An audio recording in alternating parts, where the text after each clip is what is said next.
serangan jantung. So yang mana tuan-tuan perempuan? Kalau anda kalau anda alami simptom yang macam ni, tolong buat pemeriksaan. So macam patient tadi agak sedihlah perempuan, agak terkilan. Sebab apa? Sebab dia memang plan. Patient ni dia memang nyatakan hasrat dia nak datang untuk buat pemeriksaan, tapi apa kena dia? Kita lambat detect, kita lambat buat pemeriksaan, kena serangan jantung. So yang mana perempuan anda kena tahu, jantung tersumbat, lemah jantung perempuan dia bukan berlaku secara tiba-tiba.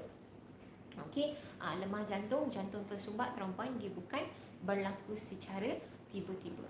Tapi perempuan dia mungkin dah berlaku lama dah, mungkin 2 ke 3 bulan sebelum. Cuma kita sahaja yang tak tahu. Tapi once kalau kita ada tanda tapi kita abaikan, anything can happen lah.